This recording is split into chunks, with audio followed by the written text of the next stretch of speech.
I think we can get started. We're just going to keep letting people in as they're joining, but feel free to kick us off. Great, thank you. So I do want to just start off simply by thanking everybody who's taking time out from their crazy busy schedules to join us today. I think that, kudos to the State Workforce Board and the other partners for coming on board to come together and brainstorm around how we can serve the Northeastern region. With that, with great gratitude, thank you. I'm going to turn it back over to you. Thanks, Joanna. And I'm going to kick it to Deputy Commissioner Kim Smith to say hello. Well, good afternoon, and thank you, Joanna, for kicking us off and for hosting this session. I appreciate everybody taking the time this afternoon. We've had the last year and a half has been unprecedented as far as unemployment is concerned and the amount of money that came into the state to help people while they were out of work.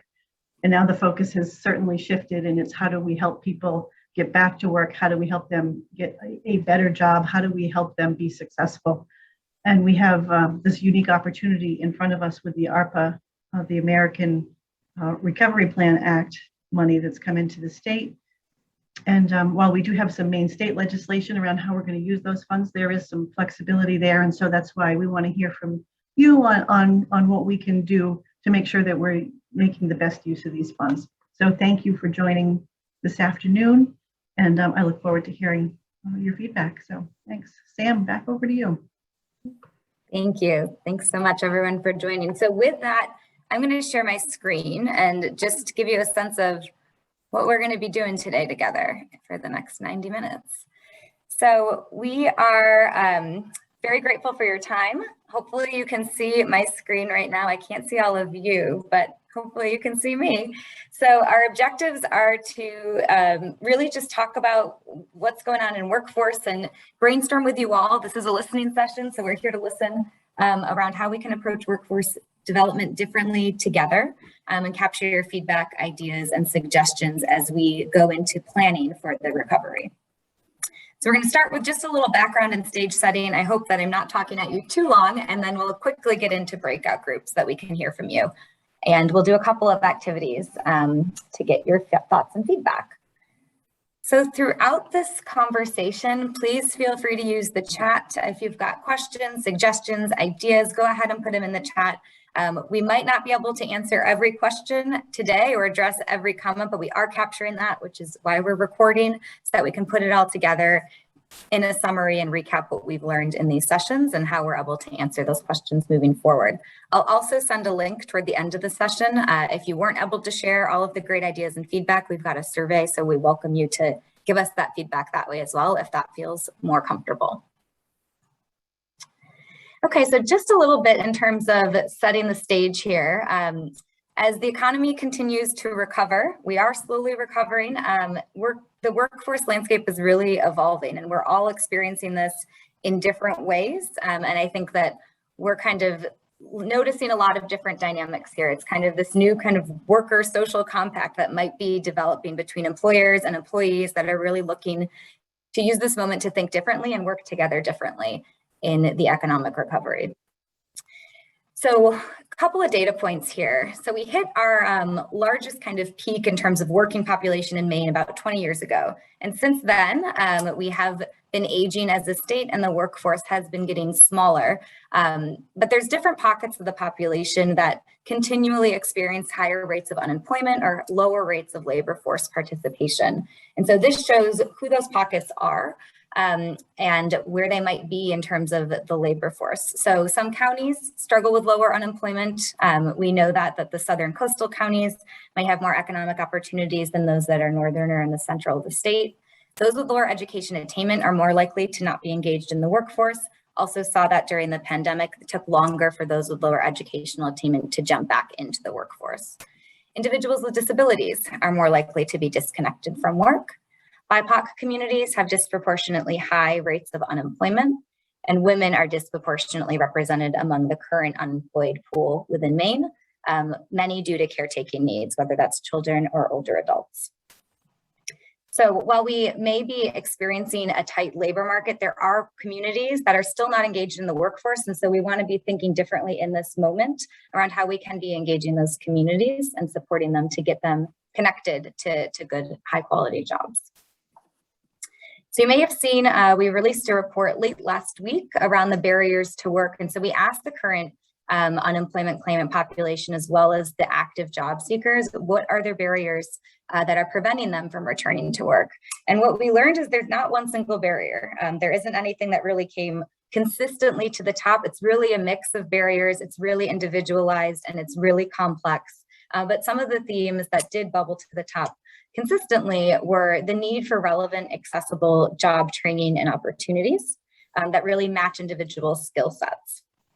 We also saw that COVID-19 health safety is something that really needs to be at the top of the list for folks, especially those that are older adults. They really cited that as a huge barrier to returning to work. Quality jobs is also a need. So individuals citing insufficient pay or wages to cover expenses, lack of benefits in available jobs, lack of predictable schedules, or lack of long-term opportunities. So quality, we have in quotes, because that's going to mean different things to different folks in terms of what they're looking for, but definitely different pieces that people are looking for in that job. And then the systemic social supports and infrastructure. So things like housing, transportation, access to internet, also are barriers today and necessary support. So really just the bottom line, I think, is that it's not one thing. It's a mixture of a lot of different barriers. Some existed before the pandemic. The pandemic exacerbated some of those as well.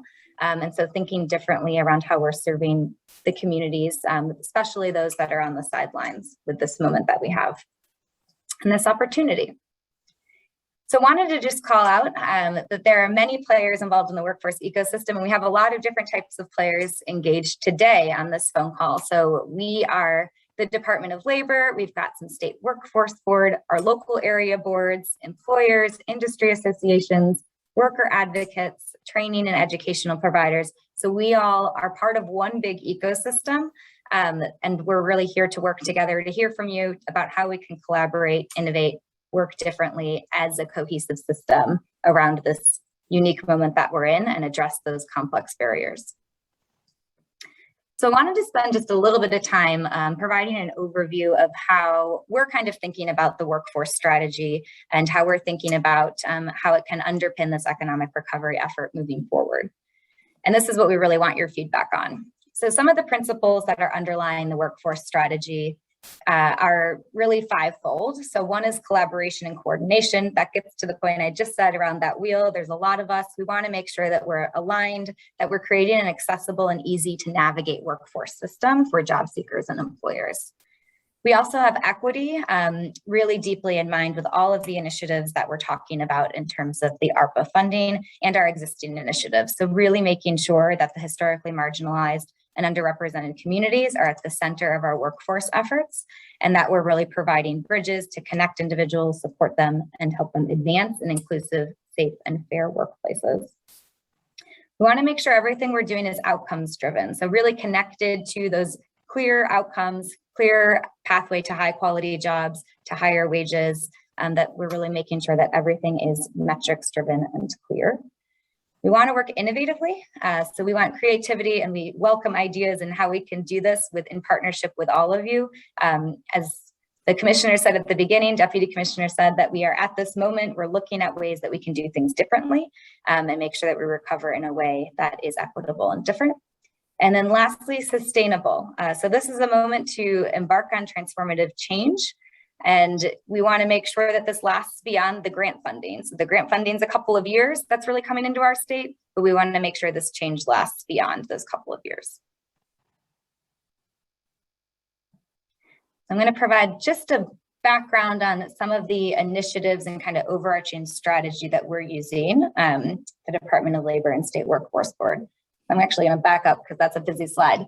So we've got three main metrics in the spirit of being outcomes driven. These are the three that we're really targeting. So this is from the 10-year economic development plan, informed by the Maine's Jobs and Recovery Act, which was really informed by listening sessions, community input from over 1,300 people over the last couple of years. So this is what came out of that. These three goals, one is to increase the size of Maine's talent pool by 75,000 workers. We want to increase the percentage of individuals with a credential of value, and we want to increase the average annual wages by 10% by 2030. So how we plan to do that is through a number of different strategies. We want to break down barriers for workers with a focus on those priority communities that I talked about at the beginning, as well as attract new workers by investing in infrastructure, by providing direct financial support, supporting sector-based collaboratives recruitment efforts as well. So lots of different ways that we plan to do that. We also want to increase the credential of value, and that's really through high quality training and degrees. And so we want to be working with our partners to offer training and education that are aligned with the labor market needs and aligned with what employers need. We want to offer career exploration and guidance and provide direct financial assistance to learners to ensure that they're able to persist and attain degrees. And lastly, we want to be making sure individuals have clear pathways to quality jobs by building career pathways for high growth sectors, exposing residents to high growth and demand careers, and expanding the accessibility of high quality pathway programs like apprenticeship and pre-apprenticeship. And also supporting employers and supporting businesses and offering high quality jobs by promoting supports of workers' livelihood through benefits and wages, supporting workers in investing in training, and supporting employers in creating more diverse and inclusive workplaces.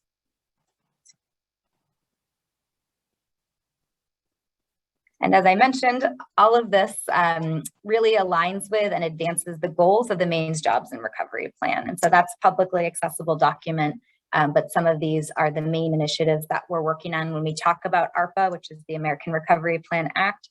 That's what we're talking about with really advancing some of these priorities. And I'm going to skip ahead just because we go through those a little bit more deeply, and we can make sure we put the link in the chat for that plan since that's online. So some of the priorities from the workforce lens, and again, we are one part of a larger workforce system, are really to advance these three goals that I just touched on. So those three big metrics are what we're talking about, and we want to advance them through a couple of different ways. So a lot of focus on apprenticeship and pre-apprenticeship.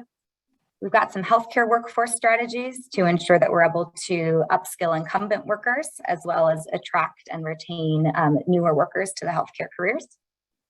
To be able to support industry partnerships, so sector-based collaboratives, providing supports for employers to come together and identify their training and recruitment needs, as well as direct job seeker navigation, financial support, and guidance. We'll do that through a number of ways. With our career counselors really embedded in the community, working as outreach workers with our community-based organizations, looking at how we can provide direct financial support to address barriers that folks might be encountering in getting that first job or continuing to work. We want to be providing training and education support. So some of you may know about the Competitive Skills Scholarship Program that currently exists and how we can expand that and enhance it to make sure it's relevant in the times today. And then also support employers in creating inclusive workplaces. So those are kind of our large buckets of the ARPA workforce funding efforts.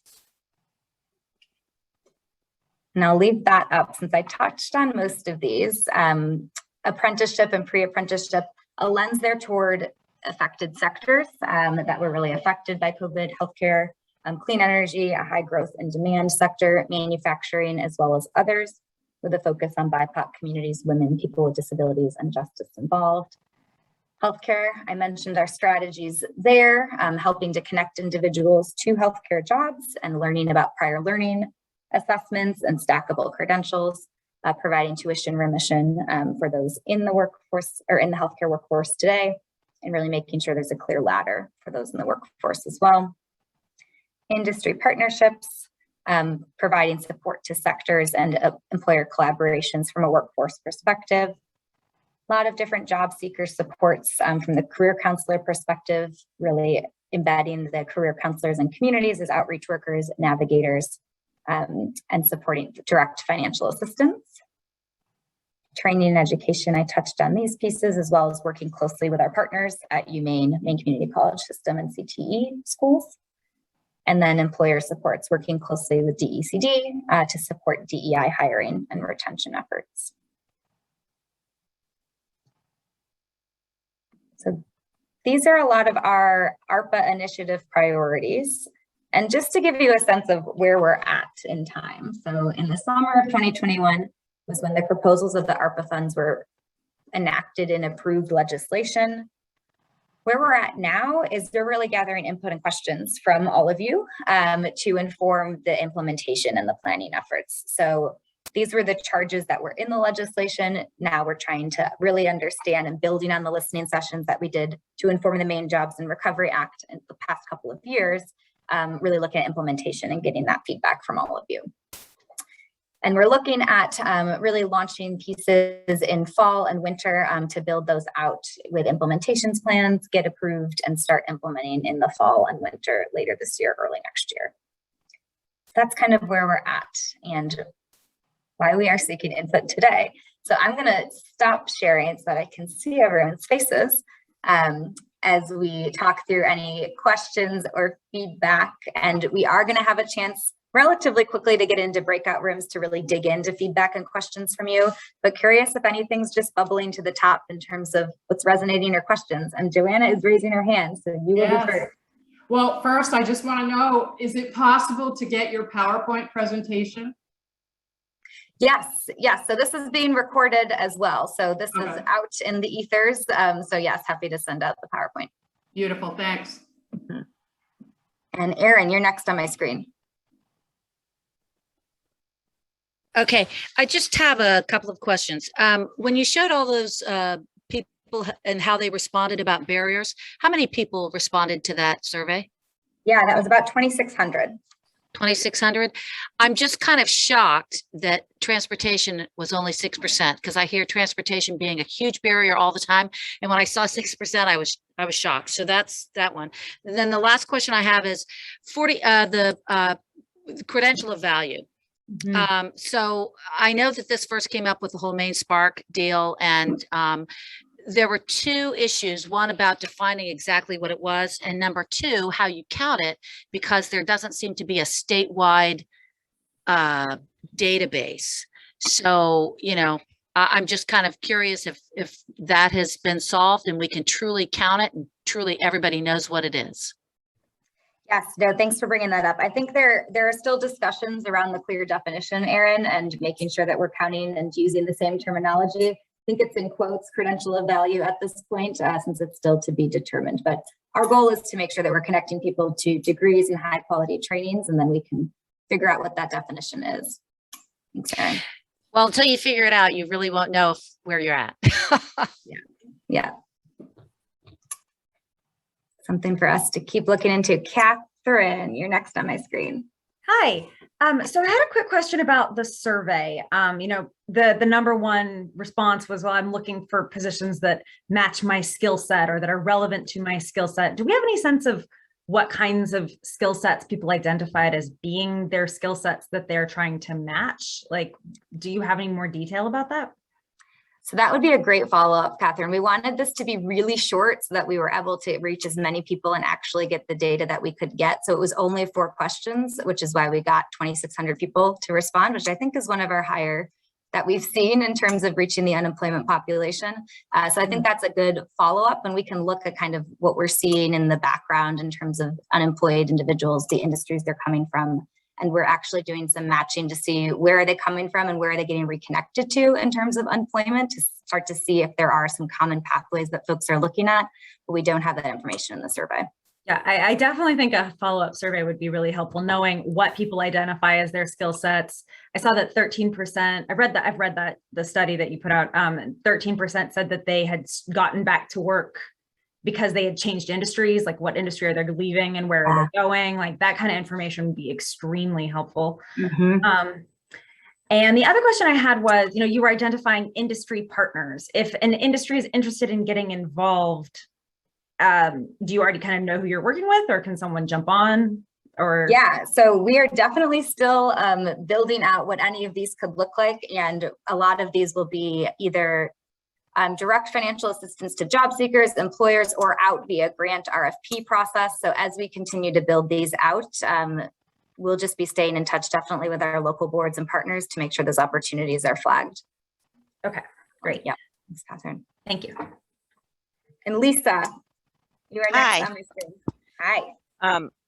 First, a quick response back to Catherine. I'm wondering how much of that is just not understanding what transferable skills are out there. Like, you know, we're looking for bakers. Well, I only know how to cook or something. I don't know. You know, it's just maybe there may be some semantics there.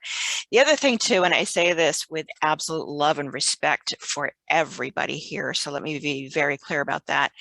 But we are, and it's Maine, I get it, but we are a very white group of people with, you know, degrees, probably mostly able-bodied, you know, fully engaged, trying to understand how to get BIPOC people or people with disabilities or challenges into the workforce. And I'm wondering what we can do to change the face of this so that, you know, we aren't, I think you get where I'm coming from. I think we need a more representation. Yes, absolutely. Thanks for calling that out, Lisa. Definitely, as I mentioned, one of our principles is equity and how we can think about how we're embedding that in our program design, in our metrics, and how we're thinking about getting funding out the door. But welcome thoughts and feedback on how we can do that in our convenings as well. Thanks, Lisa. So I saw one question, and there's probably a couple more in the chat. I saw a question around the remote worker welcome program. That is within DECD's sphere. So when we have more information, we will make sure that we can share that out, Josh. I think with that, I'd like to break us into breakouts since we can really dig in a little bit deeper and have a little bit more of a nuanced discussion. So we're going to break out for about 20 minutes and think about how can we embed those principles that I just shared that Lisa just referred to. Equity as one, innovation, collaboration, sustainability. How can we think differently as we have this moment in time, we have this opportunity and funding. So we encourage your feedback around how we can think differently to advance our goals. So with that, Isaac, do you want to open us into breakouts? All right, so everyone should get that notification and go ahead and jump. We'll see you in about 20 minutes.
I think we're all coming back.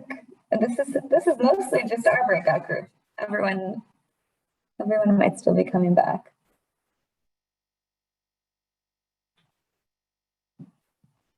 All right.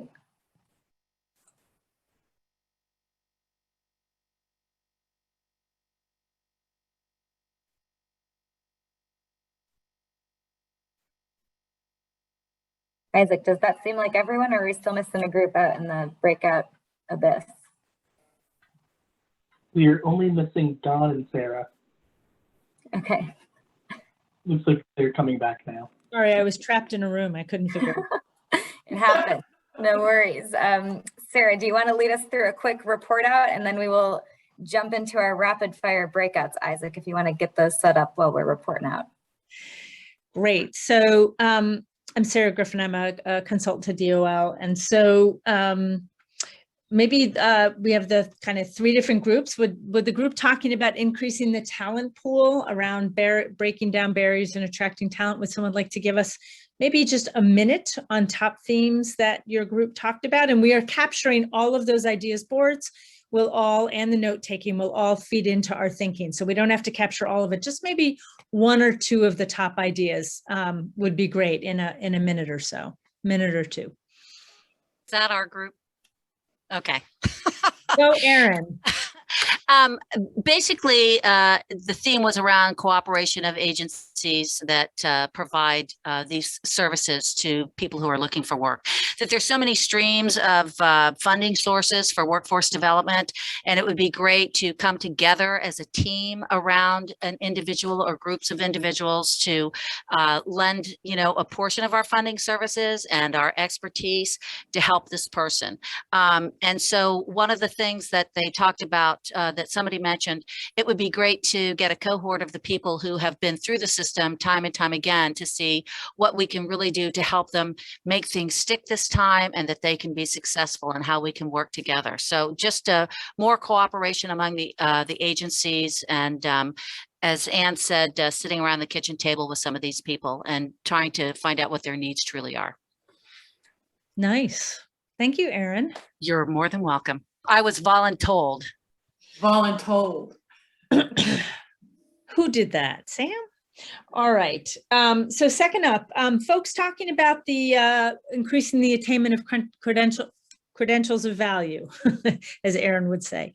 Who is in that group, and would you like to give us, a minute or two on what you talked about and what was resonating for the group about these different pieces, again, around innovation, collaboration, equity, and sustainability? Yeah, I too was voluntold. So thanks, Lisa. So yeah, our group we covered a lot of ground, and big pieces of it were, the variety of credentials options for people, from in-person work, job trials, apprenticeship, recognizing experience as part of that and prior learning assessment. The community college doing micro-credentials, while the whole system, adult education, University of Maine, are all doing micro-credentials all the way through the degree programs. But the other piece of that is the importance of support services, that the things like, and some of them are within our scope in terms of helping people, but then there's other ones like transportation, broadband, that are real challenges to rural Maine, especially, and make it very hard. But also, people needing to have some of those basic support skills. We were talking about prior to the pandemic, people without basic skills is what our career centers were serving. And some of those were hygiene, some of those were appropriate behavior. And how do we help support those individuals in getting that base level of skills so they can access some of those other kind of more work-related skill programs. So. Very helpful. Thank you. And group three, I happen to know it's Joanna.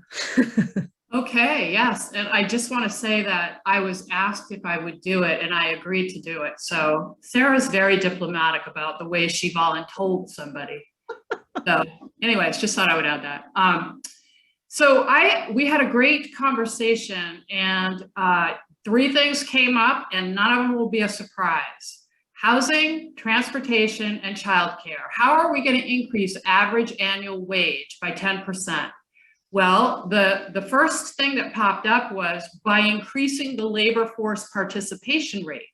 That would automatically increase the wages. Going from 0 to any is an increase. So with that in mind, what's preventing people from getting into the labor force? Transportation, childcare, and housing.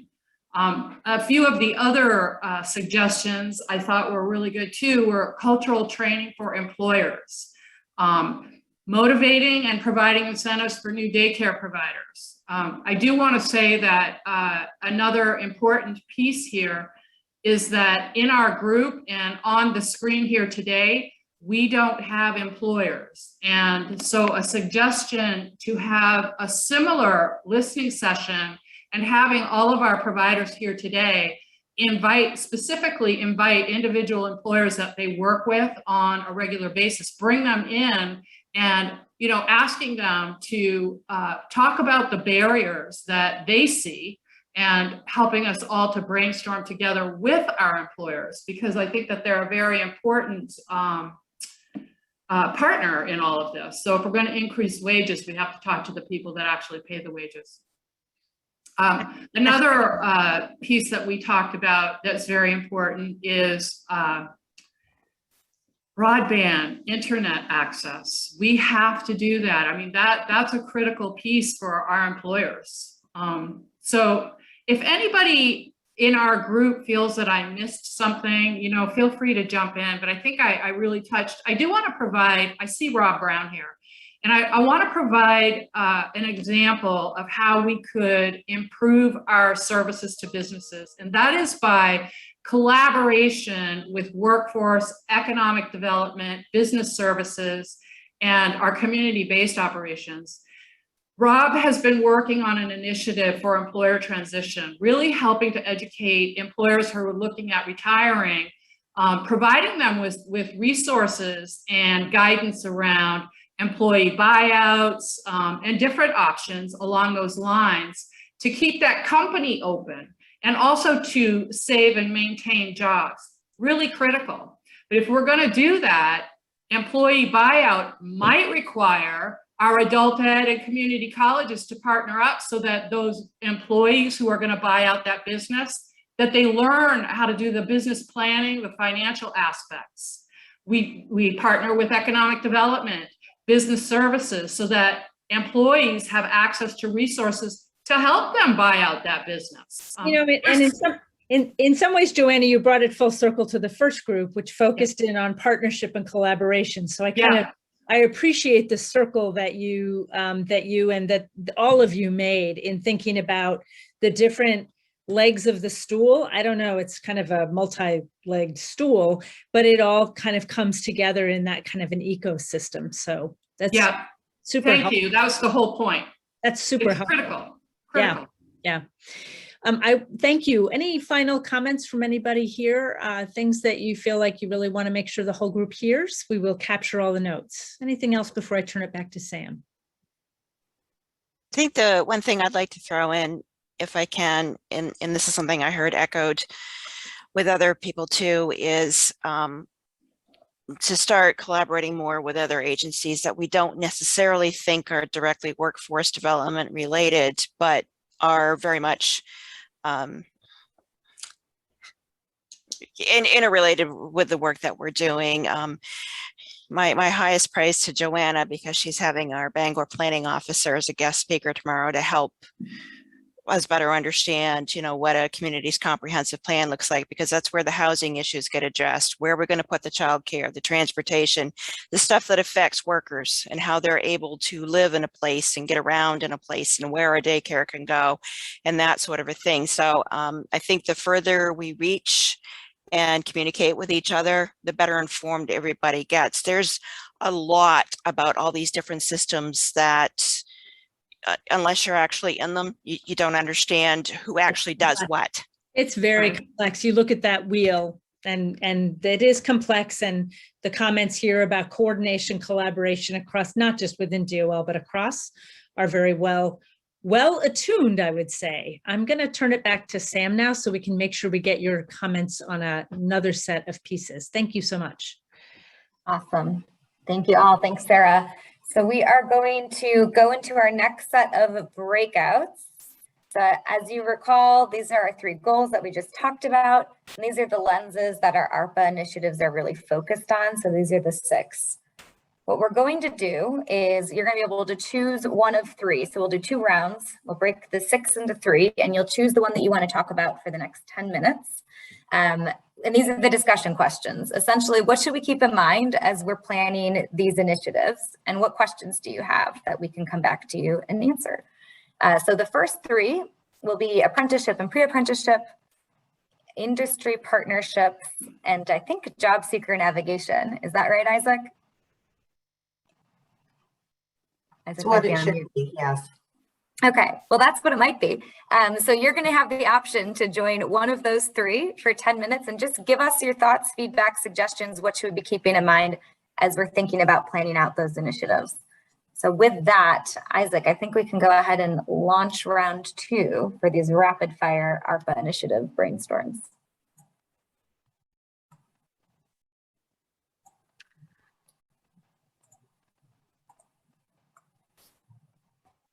Okay. I think I'm going to the wrong one. Is that what we do, is we tell you what we want to do? So it should pop up on your screen. Do you have the option to pick one? Oh, Yeah, you If should not, you pick- can tell us and we can put you in one. Yes, oh, you, okay. I you got can it, just, I got it. yeah, okay. I'm Thanks. just seeing 3 options. Yep, it's just 3 for now. There's Oh, only okay. 3 facilitators. We'll do okay. 2 rounds. Slow on the uptake. No worries.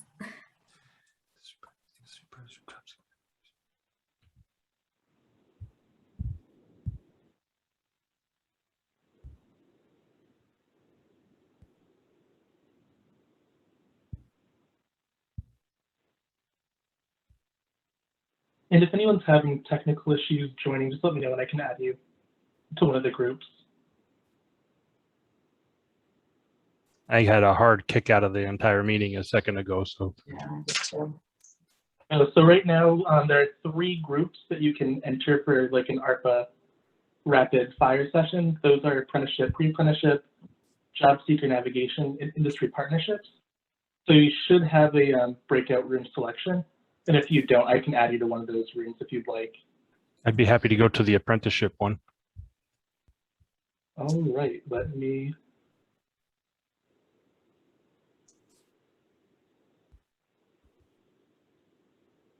Give them saving.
Derek, is it not sending you into that group? I'm not sure where I'm at right now. I'm getting the, your application isn't responding, but I can still hear you. Oh, that's weird. I wonder if you need to leave and come back, maybe? I think I need a new Me? computer. Yeah. I'm still using my Uh, personal and it's giving me issues on the, Got it. Am I supposed to be in a breakout room? Yeah, there are 3 groups, and I can Do I add you just- directly. You add me or I can add myself? You can choose one and add yourself to it. Okay, got it. Thank you.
Are we in like a room of our own?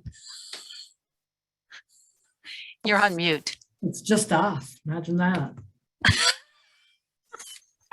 We can have a good conversation. Yeah. When is April's last day? October 1, next Friday. Oh, wow.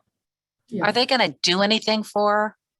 Let me tell you, somebody walks by her office. He walks through this whole building every day, says good morning to everybody, walks right by hers and doesn't say a thing. Are you kidding me? Oh, that pisses me. Yeah.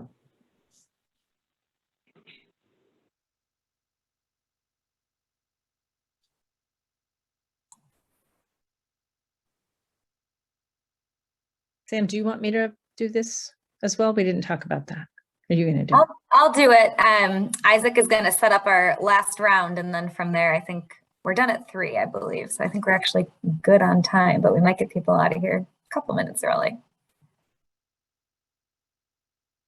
And I think we're missing one group still.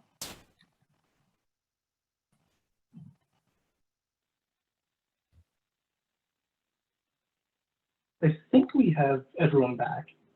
I think everybody's back. Oh, okay, great.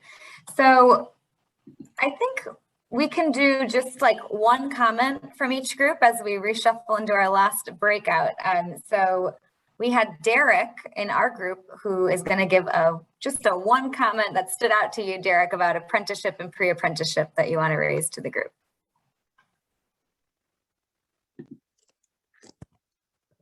Is Derek in this room? I don't see him. Oh. Actually, I don't know. Do I have anyone from my group in here? Oh no, Jennifer's here. Megan's here. Here they come. Maybe I'm in the wrong room. There's Derek. Derek, I was just gonna see if you wanted to chime in with one comment that stood out to you in our apprenticeship, pre-apprenticeship conversation. I know I only have 20 seconds, but it's kind of a mix of two things. One would be, now that the Maine Apprenticeship Office is gathering more staff to re-engage with educating employers between the differences between pre-apprenticeship and registered apprenticeship and what that means to communicate between those two program levels.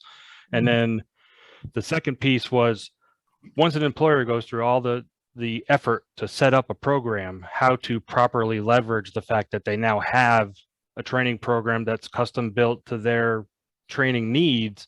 But, you know, how do you funnel people into that and advertise the fact that you now have this program? Great. Thank you for sharing. Derek, I think we had an industry partnership group. So anyone want to jump in and share out from that group? Sure, got voluntold again. So I guess a couple of people, one of the big pieces was, you know, the redundancy and outreach to employers, and how do we make sure that they're not confused who they're talking to, and we're not kind of either wasting their time because we have 5 people who've touched base with them this week, but also are offering them kind of that cohesive message, and that we're going to meet their needs. And how do we help employers innovate and change? You know, say we have one of the tips, you know, identifying employers who are open to job sharing, flexible hours, and the ability to, you know, attract more workers through some of that innovation. Awesome. Thanks, Josh. And our last group was Job Seeker Supports and Navigation with Christina.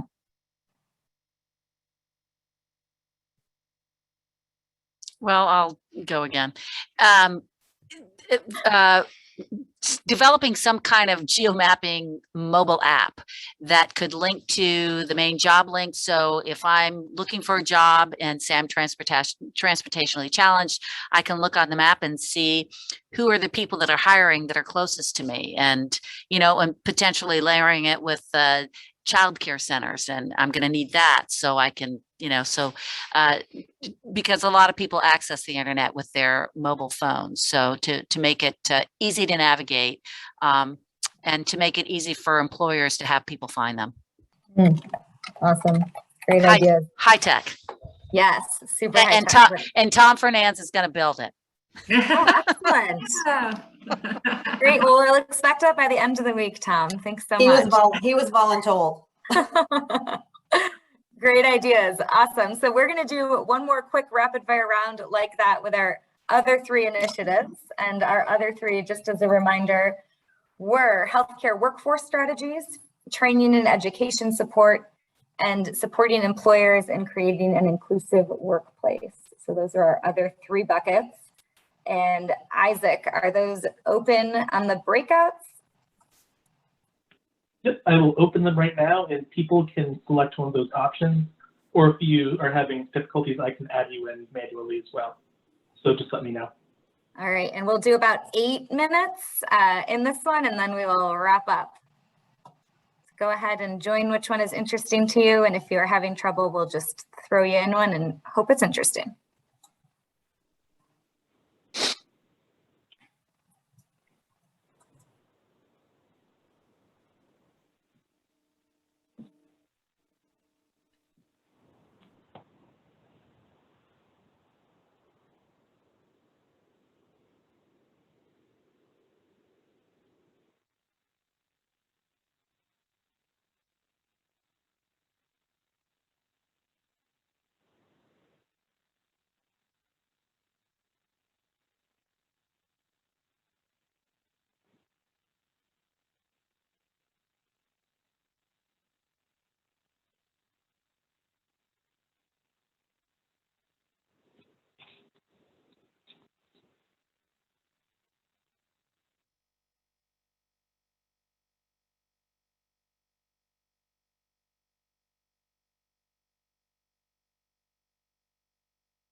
Okay, I think we're all back.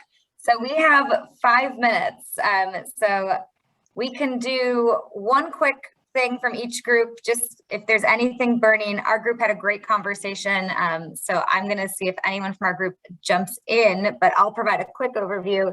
We talked about a one-stop shop. So is it possible for job seekers to be able to go to one place and put in their needs, and it kind of spits out, these are the resources or the pathways or the things that would be most useful for you, both helpful for the job seekers themselves and the service providers that are at the front lines. If I misrepresented that, or if anyone wants to add other pieces, feel free to jump in from my group. Okay. We also talked about the education piece from the employer end to continue and extend pipelines so that they're, to bring up an older term, upskilling and backfilling as they go, rather than train up a group of entry-level folks and then it plugs up because they don't have anything to continue that. Yes, thank you, Derek. All right, Christina's group. What was the top thing you guys discussed, or one interesting nugget? So before I forget about it, we did have one question from our group, Sam, which is, what are our plans for informing employers about the programs that we roll out? But interesting nuggets. So we had a really great conversation with a lot of very good feedback. But one of the things that came up are, how do we provide legal supports to employers to address some of their fears or hesitations in joining hiring programs, so that they're aware of what their obligations are to their workers. And another one is, how do we provide financial support to organizations that are trying to find workers, maybe from outside of the state, and connect them with industries that are really seeking workers right now? Great, thanks, Christina. And the question was, how are we as the Department of Labor getting feedback from employers? Is that the question?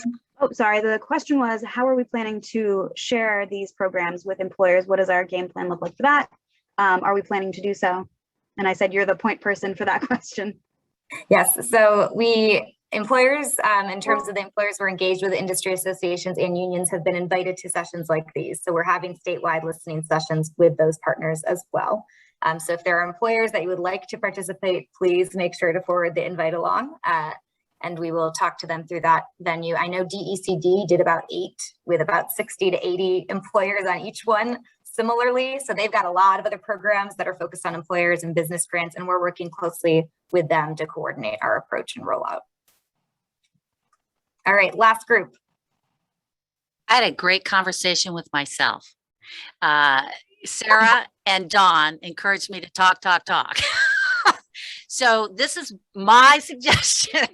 Go to the CNA registry, see who's let their licenses lapse, find out why, and find out how we can get them back into the workforce as CNAs, which are so desperately needed, and find a way to help those people advance at the level of their capabilities, because somebody who starts as a CNA isn't always going to have the capability of going up to become an RN because of just the, anatomy and physiology and all of those things. So how can we help them advance in their level of capability? Awesome. Great suggestion, Erin. Thank you. You're welcome.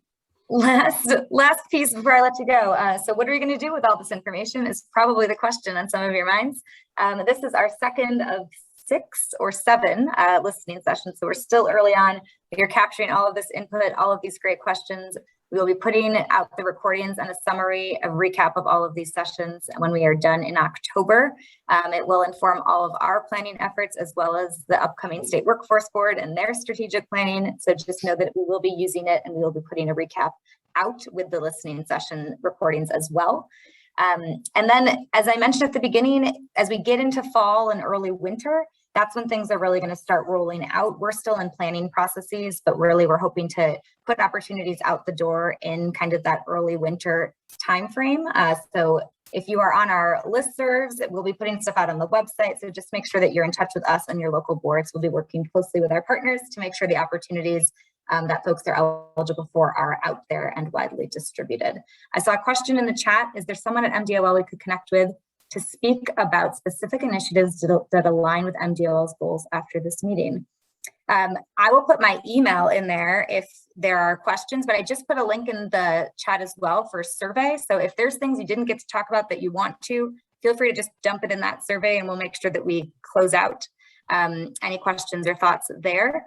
And I will also put my email in there if there's other questions or things that folks want to follow up on. With that, I think that we can give you 1 whole minute back in your day. Thank you so much for everyone's input. We appreciate it. Lots of good ideas and suggestions, and please feel free to stay in touch, and we'll be in touch as well.